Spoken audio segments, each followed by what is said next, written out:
नमस्कार, बहुत स्वागत है आप सभी का हमारे खास प्रोग्राम सौभाग्यम में। और आपके साथ मैं हूं संभव गुप्ता। आज एक ऐतिहासिक दिन है। करीब 500 साल के बाद एक अद्भुत सूर्य ग्रहण लगने जा रहा है। अब से करीब पौने 2 घंटे के बाद 10 बजकर आपको बता दें कि 20 मिनट पर सूर्य ग्रहण लगेगा, यानी कि बस कुछ ही देर के बाद करीब 6 घंटे तक ये सूर्य ग्रहण चलेगा। दिन में अंधेरा छा जाएगा।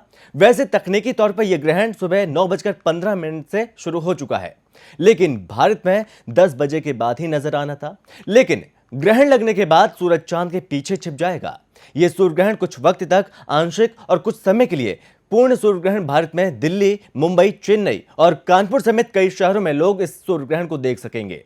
हर जगह सूर्य ग्रहण को देखने की तैयारियां चल रही हैं। खासतौर पर तारामंडलों में इसके लिए विशेष व्यवस्था की गई।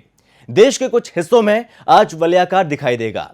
इसमें सूर्य अग्नि वलय की तरह दिखेगा। ग्रहण का वलयाकार रूप सुबह उत्तर भारत के राजस्थान, हरियाणा और उत्तराखंड के कुछ हिस्सों में दिखाई देगा। इन राज्यों के अंदर भी कुछ प्रमुख स्थान हैं जहां से स्पष्ट पूर्ण सूर्य ग्रहण दिखेगा, और जिनमें देहरादून, कुरुक्षेत्र, चमोली, जोशीमठ, सिरसा, सूरतगढ़ ये तमाम हिस्से इसमें शामिल हैं। तो चलिए इसी पर बातचीत करने के लिए आज हमारे साथ जुड़ रहे हैं आचार्य डॉक्टर राजेश ओझा जी। राजेश जी, आपका बहुत बहुत स्वागत है हमारे इस खास प्रोग्राम सौभाग्यम में। गुरु जी, सबसे पहले हम जानना चाहेंगे आपसे कि 2020 का बहुत बड़ा और आखिरी सूर्य ग्रहण है आज। इस लिहाज से हम कितना बड़ा बदलाव देखने जा रहे हैं? पहले तो आप सभी को जय माता दी और बहुत बहुत हार्दिक अभिनंदन है आप सबका।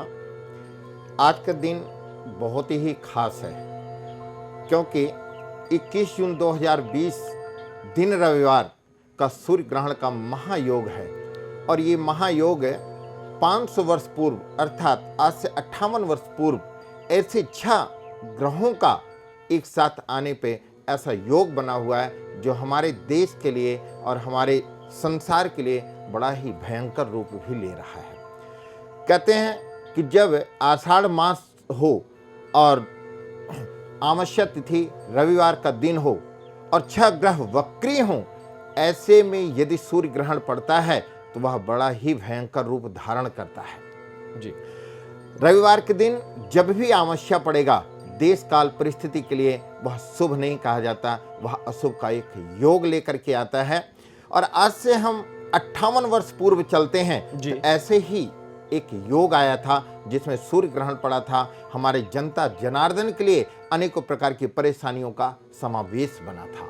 इस वर्ष उसी योग के कारण से अब की बार मैं आपको बताना चाहता हूं कि जब सूर्य ग्रहण हो और उसके अंदर भी सूर्य, बुध, गुरु, शुक्र ये 4 ग्रह वक्री हों, और राहु और केतु तो सदैव वक्री होते हैं। इनके वक्री होने के उपलब्ध में, इनके वक्री होने से आपके देश में, जनता में और राजनीति में हर तरह से अनेकों प्रकार की व्याधियां भी आती हैं और उसको हम सब लोग अनेकों प्रकार से जूझते हैं और हर तरह से हम प्रताड़ित होते रहते हैं।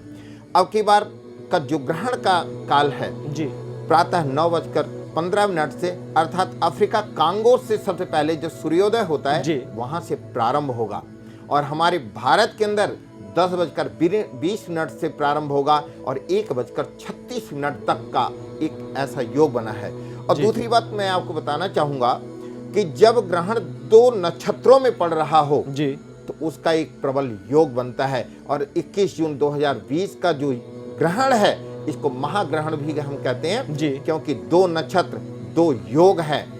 नक्षत्र है मृगशिरा और आद्रा, और मृगशिरा में सूर्य ग्रहण प्रारंभ हो रहा है और आद्रा में मोक्ष के रूप में जा रहा है। 2 योग है वृद्धि अर्थात गंड योग जो राहु और मंगल का योग बनाता है, अर्थात षडांग योग भी बनता है। इसके कारण से हमें अनेकों प्रकार की परेशानियों से जूझना भी पड़ेगा। कहते हैं कि जब 2 नक्षत्र हों, 2 योग हों, रविवार का दिन हो, आषाढ़ का महीना हो, तो ऐसे जब ग्रहण पड़ता है तो आपके देश में भूकंप, महामारी, राजनीति में भी अनेकों प्रकार के उतल और सुतल का प्रवेश होता है। और पश्चिमी जो दिशा है आपके राष्ट्र के लिए भी कहते हैं कि जब मंगल राहु का कम्युनिकेशन होता है या बुध, इस वर्ष बुध जो है आपका प्रकृति का कारक है और राजा के ऊपर जब ग्रहण लगता है तो संसार हिलता है। और हमारे ग्रहों में जो राजा है वह सूर्य है, और सूर्य के ऊपर आज ग्रहण लगा हुआ है। 6 राशि वक्री हैं, और इन 6 वक्री होने पे आप देखेंगे कि कर्क राशि अर्थात कर्क रेखांश पर सीधा ग्रहण का एक योग बन रहा है, सीधा दिखाई देगा।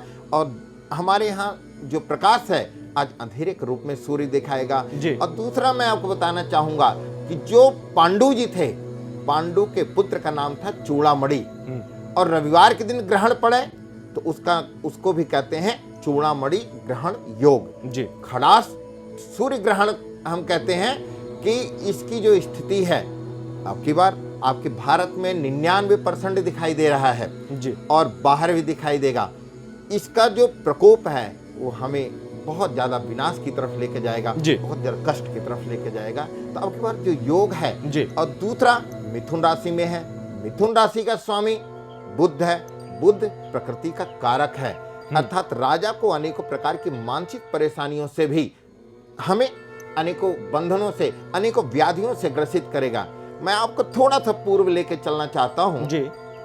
12 मिहिर ने लिखा है, पाराशरी में लिखा है 1400 ईस्वी पूर्व में कि यदि आषाढ़ के महीने में और रविवार के दिन सूर्य ग्रहण पड़ जाए या 2 नक्षत्र हो और 2 योग हो तो देश के लिए उत्तम नहीं कहा जाता है, और वह बड़ा ही कष्टमयी समय होता है सभी के लिए, जीव जंतु, प्रकृति और संसार समस्त के लिए कष्टकारक होता है।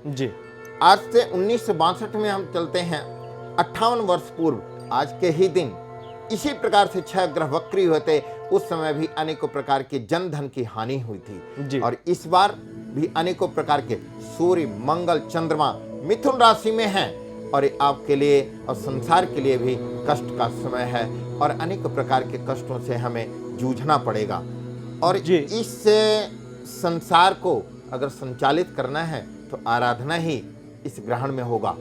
और ग्रहण में जितनी आप आराधना करेंगे उतना ही आपको लाभ प्राप्त होगा, और लाभ होने के लिए दुर्गा की आराधना करें, हनुमान जी की आराधना करें, और गणेश की और शिव की यदि आप आराधना करेंगे तो अनेकों प्रकार से आपको लाभ मिलेगा और हर तरह से आनंद की प्राप्ति होगी। आचार्य जी, यहाँ पर जिस तरह से आपने बताया कि आने वाले समय में ये गहरा प्रभाव पड़ सकता है कई क्षेत्रों में, लेकिन अगर सूर्य ग्रहण की अगर बात की जाए, बहुत व्यापक होने वाला है ये सूर्य ग्रहण, तो कितने देशों में इसका प्रभाव पड़ेगा और भारत के कितने शहरों में ये दिखाई पड़ेगा, इसका प्रभाव पड़ेगा? देखिए, जो अब की बार सूर्य ग्रहण है ये संपूर्ण संसार के लिए कष्टकारक है, और भारत के अंतःकरण में ये करीब 17-18 स्थानों पर दिखाई देगा, जो राजस्थान, उत्तराखंड इत्यादि में बहुत ही ज्यादा दिखाई देगा।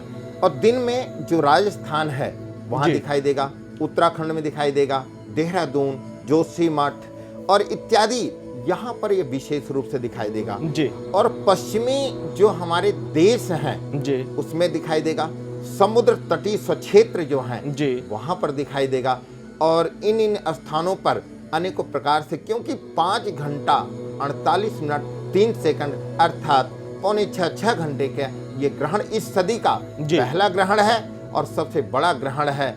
और इस ग्रहण में अनेकों प्रकार से हमें दिखाई देगा, और इसको ध्यान दें कि देखने की अगर आपको है तो काली चश्मा पहन के देख सकते हैं, दूरबीन से देख सकते हैं, और अनेकों प्रकार की जो संसाधन है उससे तो देख सकते हैं। आप खुली आंखों से ना देखें, नहीं तो आपको नुकसान होगा।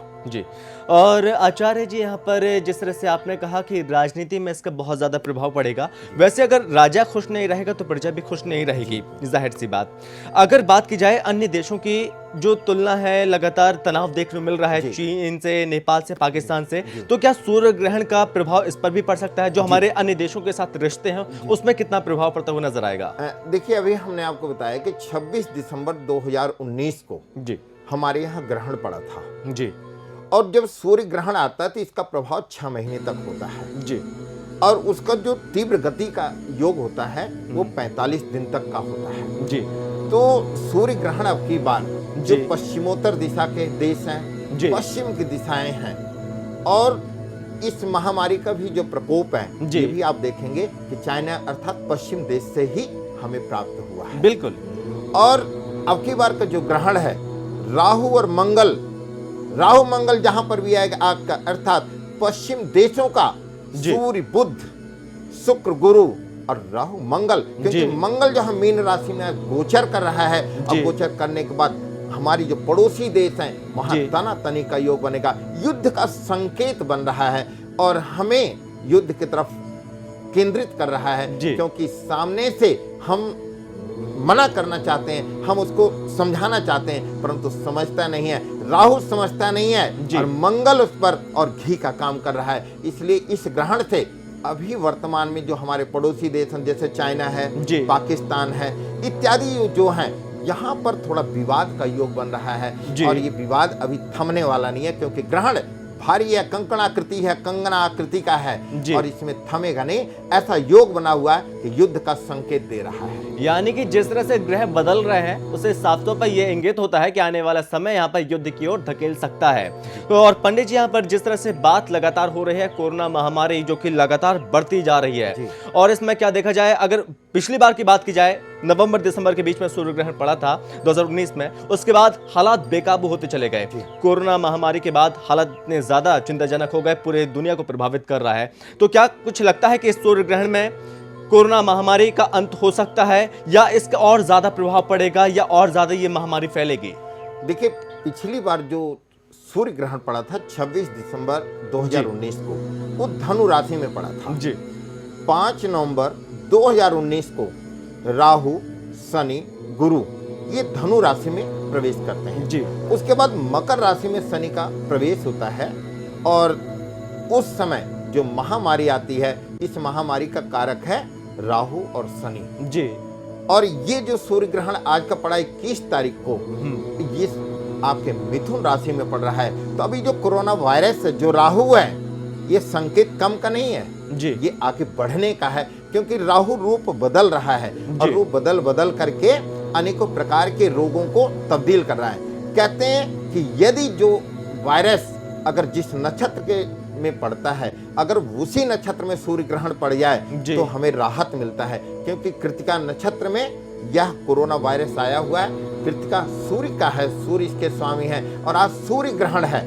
तो कुछ हमारे ज्योतिषी भाई और बहुत सारे लोग कह रहे हैं कि सूर्य ग्रहण पड़ने के बाद हमें राहत मिलेगा, परंतु स्थिति ये बन रही है कि अभी हमें कहीं से कोरोना का राहत नहीं दिखाई दे रहा है, क्योंकि राहु परिवर्तन करेगा। अब दूसरी बात मैं आपको बताना चाहूंगा कि आने वाले जो मंगल है मीन राशि में, जल तत्व है, कोरोना के साथ में भूकंप का भी योग दे रहा है, क्योंकि आद्रा नक्षत्र में ग्रहण यहाँ पर समापन की ओर जाएगा और ग्रहण बीतने के बाद भूकंप भी बनेगा और नेत्र, अब जो वायरस आ रहा है वो नेत्र लाल होगा और लाल होने के बाद कोरोना का संकेत भयंकर के रूप में दे रहा है। इसलिए अभी गणित ये कहता है कि कुछ लोग कह रहे हैं कि भाई हमें इसमें लाभ मिलेगा और हम कहते हैं कि सितंबर से पहले आपको अभी कोई ज्यादा लाभ नहीं मिलने वाला है। अपने को सावधानी से रखें। यानी कि ज्योतिष के अनुसार फिलहाल कोरोना से निजात नहीं मिलती नजर आ रही है। और इसी के साथ यहाँ पर जिस तरह से पंडित जी ने बताया, अब संक्रमण जिस तरह से अलग अलग प्रकार के थे और उसमें एक ये शामिल हो गया है कि नेत्र अगर लाल हैं, ये भी इंगित करता है कि कोरोना वायरस के उसमें लक्षण हैं। चलिए, और पंडित जी आपने अभी बात की, गोचर की बात की है, तो अगर बात की जाए देश की आर्थिक स्थिति की, वर्तमान में आर्थिक स्थिति सही नहीं है, क्योंकि महामारी इस कदर फैली, अर्थव्यवस्था पूरी तरह से गड़बड़ा गई। क्या आने वाले वक्त में अर्थव्यवस्था में सुधार हो सकता है देश में? देखिए, शुक्र हमें अर्थ देता है और शुक्र जब वक्री होगा तो राष्ट्र का जो खजाना है वो वहां से निकलता रहेगा, परंतु उसका भरण नहीं होगा। 15 जुलाई से आपकी जो आर्थिक, राष्ट्र की आर्थिक अर्थव्यवस्था है, भारत की आर्थिक अर्थव्यवस्था है, वो जुलाई से लाभान्वित की तरफ होगा और जुलाई से हम अपनी अर्थव्यवस्था को अपने पटरी पर लाने में कामयाब होंगे। जी, और पंडित जी एक बार फिर हमारे दर्शकों को ये बताइए, जो ये महाग्रहण इस बार पड़ रहा है, कितने सालों के बाद ये ग्रहण पड़ रहा है? ये ग्रहण मैं आपको तो 500 वर्ष पूर्व ऐसा योग आया था जब ग्रहण पड़ा था, और अब की बार ऐसा 21 जून 2020 दिन आषाढ़ मास रविवार के दिन ऐसा महाग्रहण का महायोग पड़ा हुआ है, जो जनता के लिए त्राहि त्राहि का योग बना है, क्योंकि राजा जब प्रताड़ित होगा तो जनता भी प्रताड़ित होगी, और जनता अगर प्रताड़ित होगी तो राजा भी प्रताड़ित होगा। ग्रहों में सूर्य को राजा कहा गया है, और अपने देश का राजा तो राजा ही होता है। बिल्कुल। और अब की बार का जो हमारे संवत का राजा है बुध है, और बुध क्या है? प्रकृति का कारक है। मैं थोड़ा सा आपको बताना चाहूंगा कि अब की बार आप देख रहे हैं कि ग्रहण से पहले अनेकों प्रकार के भूकंप आना प्रारंभ हो गया जी। अनेकों बार आए। बारिश का मौसम नहीं है, बारिश हो रही है। ओला नहीं पड़ना चाहिए, ओले पड़ रहे हैं। व्याधि ऐसी नहीं आनी चाहिए, असाध्य रोग आ रहा है। तो ये सब जो सूर्य ग्रहण का 6 ग्रहों का योग है, ये 3 महीने पहले से हमें इंगित करता है। ग्रहण का जो प्रभाव होता है, ये अभी जैसे आज है, ये 14 जुलाई तक का जो पीरियड है अभी ग्रहण से संबंधित रहेगा, और 14 जुलाई तक हमें संभल के चलने की आवश्यकता है, और हमें लाभ की तरफ चलना है। और गुरुजी, यहाँ पर जिस तरह से हम बात कर रहे हैं लगातार सूर्य ग्रहण की, तो यहाँ पर 12 राशियों में भी इसका प्रभाव पड़ेगा। अगर बात की जाए स्वास्थ्य की, तो स्वास्थ्य में किस तरह से देखेंगे, कितना प्रभाव स्वास्थ्य में पड़ेगा उन राशियों के लिए जो लगातार, अब इसमें कहा जा रहा है कि मिथुन में इसमें थोड़ा वो हो सकता है, और अन्य जो राशि हैं उसमें थोड़ा प्रभाव पड़ेगा। स्वास्थ्य के लिहाज से कितना प्रभावी रहेगा सूर्य ग्रहण? देखिए, हमारे यहाँ 12 राशि हैं जी। 12 राशियों में भी सूर्य को राजा कहा गया है। नक्षत्रों में जो अश्विनी होता है उसको राजा कहते हैं, और भरणी को सती कहते हैं। शिव और सती की उपाधि दी जाती है, जहां से मृतलोक अर्थात संसार का प्रादुर्भाव होता है। जी। मैं आपको बताना चाहूंगा, मेष, सिंह, कन्या और मकर। जी। मेष, सिंह, कन्या, मकर, ये जो राशि है ये श्रेष्ठ राशि है अब की बार की। जी। और वृक, तुला, धनु और जो मीन राशि है ये मध्यम श्रेणी में रहेंगे। जी। और यहां पर मिथुन, कर्क, वृश्चिक, कुंभ जो राशि है ये भयंकर है, इनके लिए अशुभ है। जी। और वृश्चिक राशि का जो चंद्रमा है अष्टम भाव में है, जो स्वास्थ्य से संबंधित, आयु से संबंधित है। और ये राशि के जो जातक हैं, इन राशियों वालों को ग्रहण काल में यदि गायत्री मंत्र का जाप करते हैं, हवनादि क्रिया करते हैं, गंगा स्नान करते हैं, महामृत्युंजय का जाप करते हैं, या जो भी आपका गुरु का दिया हुआ मंत्र है, यदि इन मंत्रों को आप जपते हैं तो आपको लाभ की प्राप्ति होगी। जी। और गुरुजी, यहाँ पर अगर बात की जाए कि जिस तरह से लगातार देखने मिल रहा है, हम कुछ खाते हैं सूर्य ग्रहण के दौरान या कुछ पीते हैं तो हमारे शरीर पर कुछ नेगेटिव इम्पैक्ट पड़ता है, तो इसके लिए क्या कुछ उपाय है? देखिए, अभी हमने कहा कि आज मिथुन राशि में ये ग्रहण पड़ रहा है। मिथुन क्या है? प्रकृति का कारक है। जी। आपका जो मस्तिष्क है, जो सिर है, वो क्या है? वो राजा है। जी। और राजा का अब की बार स्वामी जो बुध है, जो बुद्धि को प्रदत्त करता है। ग्रहण काल में अशुद्धि के समय यदि आप कुछ चीज अवसाद ग्रहण करते हैं, कोई भी चीज ग्रहण करेंगे तो वो आपको रोग की तरफ लेके जाता है। जी। तो जब ग्रहण काल हो, इसमें छूट है।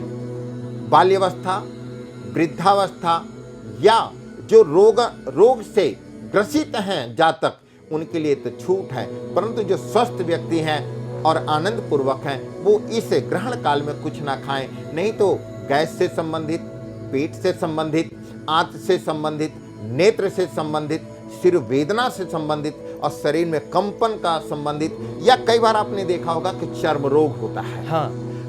अगर ग्रहण काल में आप कुछ ग्रहण करते हैं और आराधना नहीं करेंगे तो चर्म रोग के से आपको ग्रसित होना पड़ेगा। चर्म रोग आदि, या कई बार आपके चेहरे पे अनेकों प्रकार के चिन्हित हो जाते हैं और आपके शरीर में कंपन होने लगता है। इसलिए ग्रहण काल में आप आराधना तो करें, परंतु कुछ खाने से बचने की कोशिश करें। और जो गर्भवती माताएं हैं वो फल आदि ना काटें, चारपाई पे ना बैठें, और फिल्म आदि यदि वो देखती हैं तो मार काट का ना देखें, भगवान से संबंधित ही वो देखें, और हर समय धार्मिक पुस्तकों का अध्ययन करें, क्योंकि जो गर्भ में जो बच्चा पल रहा है वह हर तरह से सुसज्जित रहे, क्योंकि कोई चीज अगर काटते हैं तो उस बच्चे के अंग पर उसका प्रभाव पड़ता है। तो सीताफल ना काटें, और कोई भी सब्जी धारदार, तेज है, तेज धार से कोई भी वस्तु ना काटें, खाट पर ना बैठें, और सुई में धागा ना डालें, अगर पानी पीना है तो तुलसी दल डाल करके या कुशोदक कुशा डाल करके आप जल आदि तो ग्रहण कर सकते हैं, नहीं तो आपको अनिष्ट का योग देखना पड़ेगा। यानी कि अगर कुछ खाते और पीते हैं तो निश्चित तौर पर ध्यान देने की बेहद ज़्यादा ज़रूरत है। और गुरुजी यहाँ पर अगर बात करें हम जिस तरह से राजा और प्रजा की हमने इससे पहले बात की, यानी कि प्रजा खुश रहेगी तो राजा भी खुश रहेगा। और आने वाला समय सूर्य ग्रहण के हिसाब से अगर देखा जाए तो क्या राजा खुश रहने वाला है, या पॉलिटिकल के हिसाब से, राजनीति के हिसाब से देखा जाए तो कितना परिवर्तन और कितना प्रभावी सूर्य ग्रहण अब इस बार रहने वाला है? देखिए, भारत की जो कुंडली है अब की बार मैं आपको थोड़ा सा फिर पीछे लेकर चलता हूँ जी। 1962 का जब युद्ध हुआ था तो भारत के कुंडली में चतुर्थ भाव में सूर्य मंगल नीच की अवस्था में था, परंतु वर्तमान में अगर भारत की हम कुंडली की बात करें तो शनि लग्नेश हमारा 9वें 10वें भाव में है, जो भाग्य से प्रभावशाली है, हमारे राजा के लिए भाग्यशाली है। और सूर्य मंगल अब की बार उच्च का है, तो भारत हमारा जो है विश्व गुरु की तरफ बढ़ेगा और हमारा जो भारत है वह विश्व गुरु बन के रहेगा। क्योंकि साल 2020 साल नहीं है, ये बवाल है, परंतु भारत के लिए ये भाग्य का है। ये कोरोना जो वायरस आया है ना, ये भारत को विश्व गुरु बना देगा, इसमें संशय नहीं है जी। और मिथुन में सूर्य ग्रहण मिथुन में तो लगा है, परंतु राजा को राजा भी बनाने में प्रभावशाली रहेगा जी। वैसे गुरुजी अगर बात की जाए 2020 की, तो 2020 उतना अच्छा नहीं है जितना लोगों ने कल्पना की थी, सोचा था कि आने वाला साल हमारे लिए बहुत लाभकारी होगा, क्योंकि इसी साल हमने भूकंप भी देखा, तूफान भी देखा और इतनी बड़ी महामारी देखी है। तो क्या लगता है कि इससे बड़ी महामारी भी आ सकती है, या इससे कुछ अंत में निजात मिल सकता है? 2020 का जो अंत है वो किस तरह से रहने वाला है? देखिए, 2020 जीवन में हम जीरो से चले थे और जीरो से फिर हम आके खड़े हो गए। बिल्कुल। बच्चे का जब प्रादुर्भाव होता तो शून्य से हम चले थे और अंत में शून्य ही हो जाते हैं। कहते हैं कि जब जब चौमासा आएगा, जब जब 4 अंक आएगा, राहु जब जब आएगा तो देश में भयंकर स्थिति लाएगा। ग्रहण 6 महीने तक, अभी हमने आपसे बताया कि ग्रहण का जो प्रकोप है आने वाले 6 महीने तक रहेगा। 2020 समापन होने के बाद 2021 में आप अत्यधिक लाभान्वित होंगे, परंतु 2020 में हमें अभी अपने को सावधान रखने की आवश्यकता है, क्योंकि राहु 29 सितंबर को मार्गी होगा। और कुंडली कहती है, ज्योतिष मेदिनी ज्योतिष जो गणितज्ञ है, गणित कहता है कि जब तक राहु, शनि और गुरु ये मार्गी नहीं होंगे तब तक आप लाभ की तरफ नहीं जा सकते हैं। इसलिए 29, 28, 29, 30 सितंबर से आपको लाभ की तरफ हम बढ़ेंगे और हमें हर तरह से लाभ की प्राप्ति होगी और कोरोना से भी थोड़ा निजात मिलेगा। परंतु सावधान रहें कि राहु और मंगल आपको नींद जो है आसानी से नहीं आने देगा, वो आपको उथल पुथल करेगा। और दूसरी बात, राजनीति की मैं आपको बता देता हूँ, राजनीति देता कौन है? शनि और राहु। मंत्री बनाता है शनि, राहु अचानक देता है राजनीति का योग और मंगल देता है दंगल का योग। राहु मंगल शनि, कुछ आप देखेंगे कि राज सत्ता में परिवर्तन का भी योग बनेगा। अचानक कुछ मुख्यमंत्रियों के ऊपर भी ये ग्रहण लगने वाला है और शीघ्र कहीं लग ना जाए, क्योंकि राहु मंगल आपको दिखाएगा अपना फल। गुरुजी एक फाइनल कमेंट ये भी लेना चाहेंगे, जो सूर्य ग्रहण की बात कर रहे हैं तो ये किस दिशा में प्रभावी रहेगा?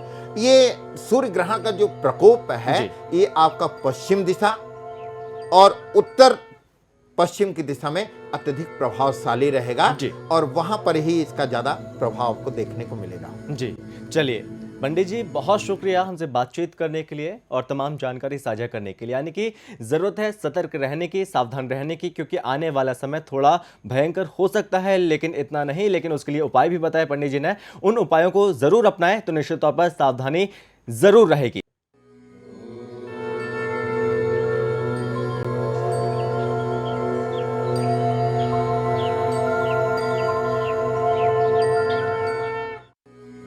खबरों में बने रहने के लिए RNI की फेसबुक, ट्विटर, इंस्टा और यूट्यूब को सब्सक्राइब करें।